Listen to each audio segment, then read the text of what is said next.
नमस्कार, India news पे आप सभी का स्वागत है। मेरा नाम है अमित सिंह। हाथरस पे मचा बवाल थमने का नाम नहीं ले रहा है और अब योगी सरकार और उनका प्रशासन डैमेज कंट्रोल में लग गया है। लेकिन कहीं ना कहीं यह भी समझ में आ रहा है कि सियासत के चक्कर में इंसाफ वाला जो पार्ट है वो छिप गया है। कांग्रेस जैसी पार्टियों को हाथरस के मुद्दे पर अपनी सियासत चमकाने का बड़ा मौका मिल गया है।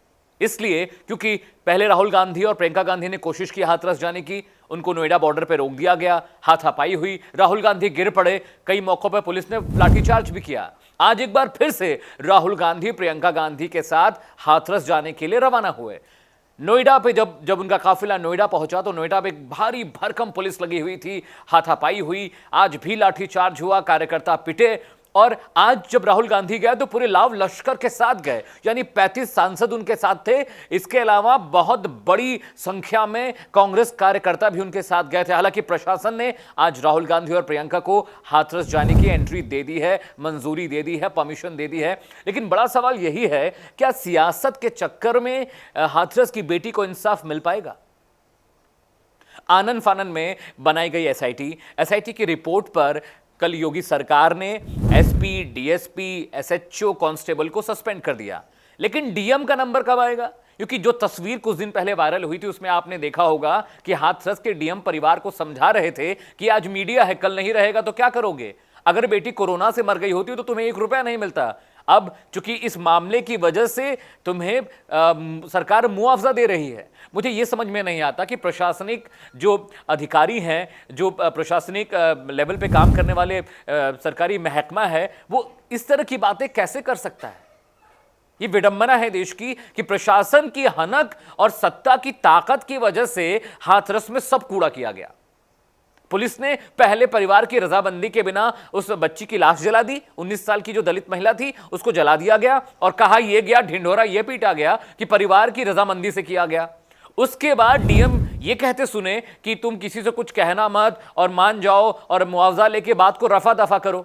इसके बाद उस पूरे हाथरस, जिस गांव की वो बच्ची थी, उस पूरे गांव को मतलब छावनी में तब्दील कर दिया। न मीडिया की एंट्री हो रही है, ना बाहर के लोग जा सकते हैं। सिर्फ जिनके ड्राइविंग लाइसेंस पे और जिनके आधार कार्ड पे उस पर्टिकुलर गांव का नाम लिखा हुआ था, सिर्फ उसे परमिशन मिली जाने की। अरे भाई, देश में लोकतंत्र है, कोई जहां चाहे वहां जा सकता है। और फिर ये खबरें भी हैं कि प्रशासन ने कोरोना का बहाना बनाया। प्रशासन ने कहा कि उस गांव में कोरोना का इंफेक्शन बहुत ज्यादा बढ़ गया है, इसलिए हम बाहरी लोगों को वहां दाखिल होने की परमिशन नहीं दे रहे हैं। मतलब किसी को तकलीफ हो रही है और कोई सियासत चमका रहा है। आज अवनीश अवस्थी जो कि अपर गृह सचिव हैं, वो आज हाथरस गए। उनके साथ हितेंद्र अवस्थी जो कि बड़े अधिकारी हैं पुलिस के, वो भी वहां पे गए और वहां पे उन्होंने परिवार के साथ बातचीत की। नोट्स बनाते हुए तस्वीरें आई हैं कि अवनीश अवस्थी जमीन पर बैठकर पीड़ित परिवार से बात कर रहे हैं, उनकी बातों का लिखित नोट बना रहे हैं। और प्रशासन ने इस बात की पुष्टि भी कर दी है कि जिन लोगों को सस्पेंड किया गया है उसके बाद भी ये क्रियाकलाप, ये गतिविधियां रुकने वाली नहीं है। एसआईटी की रिपोर्ट जल्द आने वाली है और ऐसी सूत्रों के हवाले से खबर आ रही है कि हाथरस डीएम पे भी गाज गिरने वाली है। मुझे यह समझ में नहीं आता कि इस वक्त जो पीड़िता का परिवार वो 4 दीवारी में बंद है, उसको नजरबंद कर दिया गया है, वो खून के आंसू रो रहा है। किसी को सुध है कि उस परिवार पे क्या गुजर रही है? किसी ने उस परिवार की चिंता की? किसी ने 2 मिनट वक्त निकालकर उस परिवार के साथ बैठकर बात करने की कोशिश की?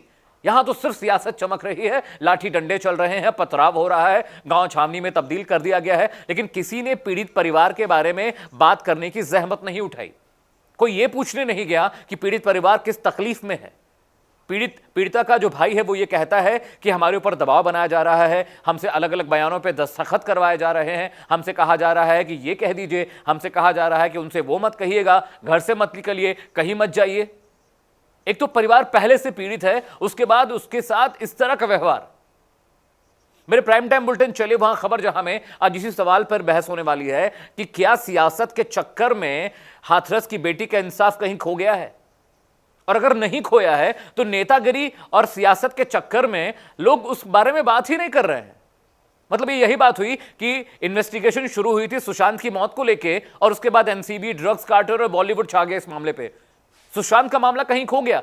ठीक इसी तरह हाथरस में 19 साल की लड़की का रेप होता है, गैंग रेप होता है, उसकी जबान काट दी जाती है, उसकी रीढ़ की हड्डी तोड़ दी जाती है, 15 दिन अस्पताल में संघर्ष के बाद उसकी मौत हो जाती है।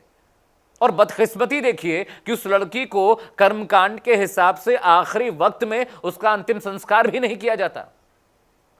तमाम तस्वीरें वायरल हुई है मीडिया में, जिसमें आप देख सकते हैं कि पुलिस किस तरह से मीडिया को रोक रही है, वहां जबरदस्ती उसकी चिता को आग लगा रही है। और सवाल तो यहां तक खड़े किए गए, पीड़िता के भाई ने कहा कि क्या वो लाश मेरी बहन की थी? मुझे जो हड्डियां दी गई, क्या वो मेरी बहन की ही हड्डियां थी? अगर परिवार इस बारे में सवाल कर रहा है, अगर परिवार यह पूछ रहा है, तो समझने की कोशिश करिएगा कि हाथरस में प्रशासनिक हनक और ये जो जिद और ये जो महकमे की ताकत और जो रसूख का चक्कर चला हाथरस में, उसकी वजह से सब चीजें कूड़ा हुई हैं। अगर मेरे प्रोग्राम को लेकर आपके पास कोई सुझाव, कोई मशवरा, कोई आइडिया हो तो मुझे जरूर बताएं। मुझे बेहद खुशी होगी कि मैं आपके आइडियाज को अपने प्रोग्राम में शामिल करूंगा। मेरा इंस्टाग्राम आईडी है जॉर्नो अमित सिंह, इसी नाम से मैं ट्विटर पे पाया जाता हूं, इसी नाम से आप मुझे फेसबुक पे भी मैसेज कर सकते हैं।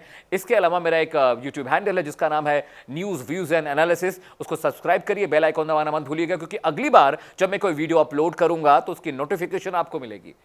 आज रात 9 बजे इंडिया न्यूज़ नेशनल पे मेरा प्रोग्राम देखिए और आपकी क्या प्रतिक्रिया है मैं जरूर जानना चाहता हूं। मेरे वीडियो देखने के बाद आपके सुझाव का मुझे इंतजार रहेगा।